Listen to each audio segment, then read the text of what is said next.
മനോഹരമായ അമ്പലാട്ടാ. ആ പാടത്തിന്റെ നടുവിൽ വരുന്ന അമ്പലമാണ്. കുഞ്ഞമ്പലമാണ്.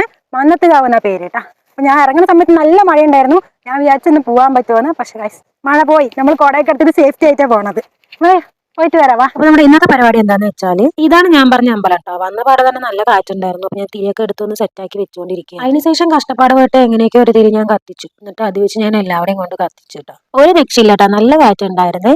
മഴയൊക്കെ പെയ്തിട്ട് ഫുള്ള് പാടൊക്കെ നിറഞ്ഞിട്ടുണ്ടായിരുന്നു. അങ്ങനെ വിളക്കൊക്കെ വെച്ച് കഴിഞ്ഞ് പ്രാർത്ഥിച്ച് പരാതികളൊക്കെ പറഞ്ഞ് ഞാൻ വലം വെച്ചുകൊണ്ടിരിക്കുകയാണ്. എപ്പോഴാ മഴ വരിക എന്ന് പറയാൻ പറ്റില്ല കേട്ടോ. വേഗം നമ്മൾ പ്രാർത്ഥിക്കാം. അമ്പലത്തിന്റെ റൈറ്റ് സൈഡ് ആയിട്ട് ഒരു കുഞ്ഞു കുളമൊക്കെ ഉണ്ട്. ആ കുളത്തിൽ നമുക്ക് പോകാൻ പറ്റില്ല. സംഭവം ഫുള്ള് നിറഞ്ഞിട്ട് ഇറങ്ങാൻ പറ്റാത്ത അവസ്ഥയിൽ നിൽക്കുകയാണ്. അമ്പലത്തിനോട് ചേർന്ന് തന്നെ ഒരു ആൽമരവും ഒരു കുട്ടി പാറയൊക്കെ ഉണ്ട് കേട്ടോ. അവിടെ വന്ന് ഇങ്ങനെ ഇരിക്കാനായിട്ട് അടിപൊളിയാണ്. നല്ല കാറ്റൊക്കെ ഉണ്ടാവും കേട്ടോ. വല്ലാത്ത ആശ്വാസമാണ്. ഒരു പാടത്തിന്റെ നടുവിൽ ഒരു കുട്ടി അമ്പലമാണ് ഗൈസ്. ഇതിന്റെ ഉള്ളിൽ നല്ല രസമാണ്. അടിപൊളിയാണ് ഇവിടെ വന്നിരിക്കാനായിട്ട്. വൈകുന്നേരങ്ങളിലൊക്കെ വേനൽ സമയത്ത് ഇവിടെ വന്നിരിക്കാനാണ് ഗൈസ് അടിപൊളി. പിന്നെ ഇവിടുത്തെ മെയിൻ ടാസ്ക് എന്താ പറയുക, ഇവിടെ വന്നിട്ട് വിളക്ക് വെക്കുക.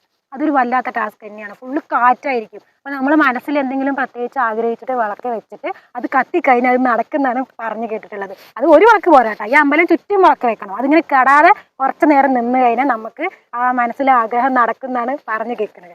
വേറൊരു സംഭവം കൂടി ഉണ്ട്. അപ്പൊ ഇതാണ് നമ്മുടെ കൃഷ്ണന്റെ ഇല. നമ്മളത് പറിച്ചിട്ട് നമ്മളിങ്ങനെ വരും. വന്നു കഴിഞ്ഞാൽ ഇത് കണ്ട ഗൈസ്, ഇതിന്റെ നടുവ് കൂടെ ചീന്തി കഴിഞ്ഞാൽ നമുക്ക് കണ്ണനെ കാണാൻ പറ്റുമെന്ന് പറയുന്നത്.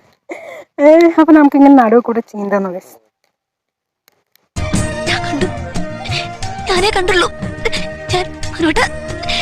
ഞാൻ മാത്രമേ കണ്ടിട്ടുള്ളൂ.